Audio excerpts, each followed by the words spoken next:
Good morning, everyone. Today is Friday. It is our second full day in Key West. We got here Wednesday afternoon, so had all day yesterday and our first full day today. But I am just to the, gotta get my bearings straight here, just to the south of Higgs Beach. That's actually Higgs Beach right there, which would make this the Straits of Florida. And as I turn around this direction, see the southernmost resort. That's the name of the facility there. And you can also see part of the United States Navy's naval station. That is their radar array and satellite dishes and what have you. And this is really cool. I mean, there's no way you're going to be able to see it, but straight out in front of me on the horizon is the southernmost lighthouse. It is, reading a sign over here, it talks about it. It says it's 6 nautical miles out. It sits out in some shallows, which this whole island is surrounded by shallow water. I don't know how they get cruise ships and big boats in out here, but they do. Just wanted to share this. Absolutely stunning. It is another Chamber of Commerce day. Mid-70s right now. Low humidity for, Oceanside. This is looking back to the northeast, back to the north.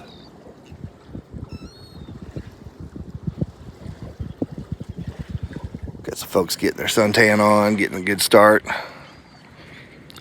Judy had an emergency work call, which not a big fan of those things happening while you're on vacation, but it is what it is. So gave her a little privacy back in the room. Our room is 10-minute walk that direction. But yeah, this is a really cool little swimming pier that they've put out. You see there's a ladder here, another one down here.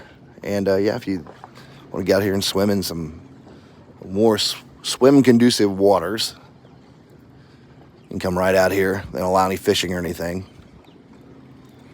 In this particular pier. Now, this other pier out here, that goes a quarter of a mile out into the water, and people fish off that like crazy.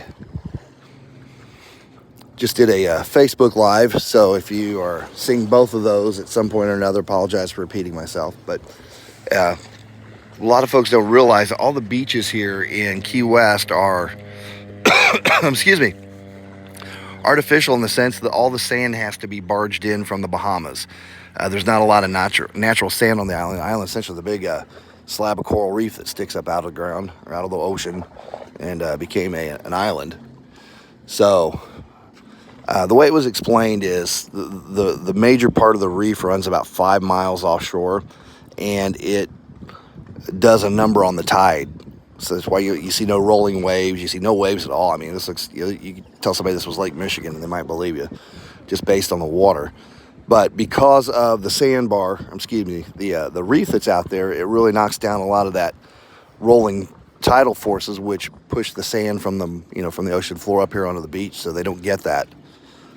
So all their sand has to be trucked in. So if people go, oh, where to go to Key West? What's the best beach to stay on? They're really Higgs Beach and Smathers Beach is on the other side of the pier there. This is what you got. It's not going to be beautiful sugar white sands like you have up in the Panhandle or anything like that.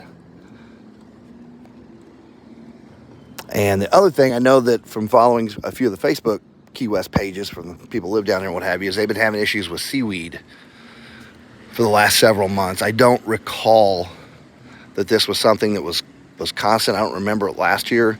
And I don't know how to get out here and clean all that up. But sometimes what'll happen is that stuff washes up and then it bakes in the sun. It can get a little fragrant. So if you're sensitive to biosmells, that might be a turnoff for you. But kind of look down in here. You can see this is all natural. That's just what this looks like. Now there's some concrete slabs down there. But point is, there just is not a lot of natural sand. But if you're like me and what I need for the beach is a place to sit my butt, tasty beverage either I can bring with me or purchase in a place like that right there, I'm good to go. We did the pool yesterday, which was nice. We knew we wanted to hit the happy hours here in Key West on Duval, so we thought rather make a big production out of getting down here to the beach, we'll just hit the pool, keep it close. And it was nice, relaxing. And I'm not sure if we're going to go to the beach today or not. We got a couple things we wanted to check out. As I'd mentioned earlier, we're going to go, or actually I think it was over on Facebook I said this, but we are going to go see if we can look at a few live-aboard motor yachts. And reason being is we would love to spend a significant portion of time down here in the Keys, particularly Key West, but real estate down here is just, for our budget anyway, is just bonkers. I mean, a single wide mobile home. And we're talking about one that is very weathered, very worn out, one that hasn't been taken very, care of very well. We're not talking about a luxury thing by any stretch of the imagination. That if it were sitting somewhere in the Midwest, it might be a $7,000 or $8,000 dwelling. Because it's here in Key West, that literally, and you can go on Zillow and look this up, don't take my word for it, that's where I'm getting all my information, is going to be anywhere from $600,000 to $800,000 for that same rickety old double wide, let alone you start talking about an actual house. I don't believe you can get into a traditional house of any condition or any style or any age here on Key West for under $1 million. If we go through portions of Old Town, we did the conch train yesterday, which is really neat. Learned a lot of info about this beautiful building here, which just also happens to be the oldest luxury hotel on the island, built, I believe they said it was 1923 is when that was built. But anyway, back to the real estate thing. We're in parts of Old Town on this tour, and there's these homes that literally are falling apart. They are literally missing siding. A lot of the homes here are elevated somewhat, although this one right here isn't. But they're elevated, so if there's a hurricane and tidal surge or what have you, they try and keep them dry. So that's all bombed out and rot and stuff, and it's still a $1.4 million home. I would guess this home right here is probably at least $2 million. It's a nice little modest house. It looks like it's got a guest house over the garage. Excuse me, I'll take a shortcut here. One of the famous Key West roosters. But yeah, so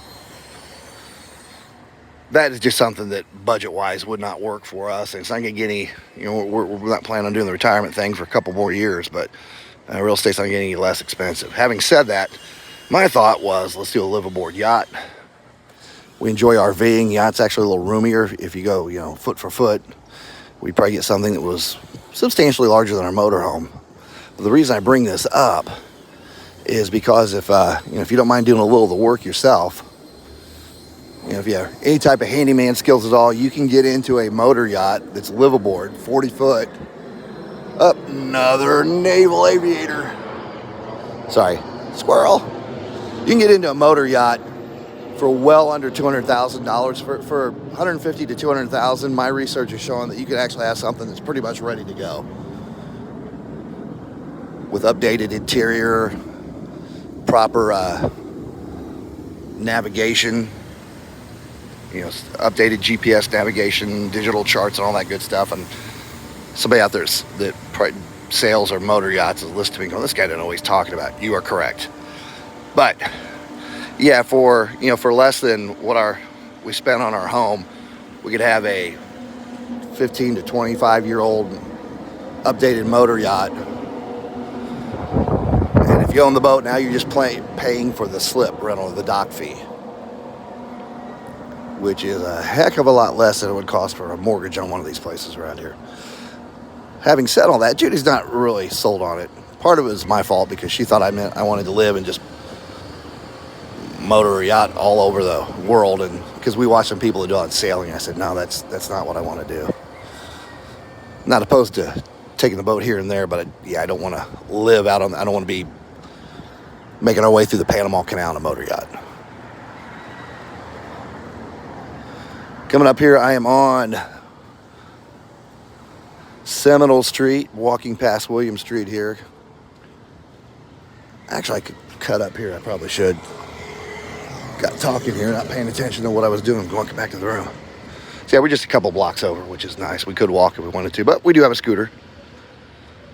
But yeah, I mean, a place like, you're looking at these places there, those at some point, if they aren't already, will be, looks like it's employee parking for the resort behind us. Now, here's a perfect example. This house is not in good shape, clearly.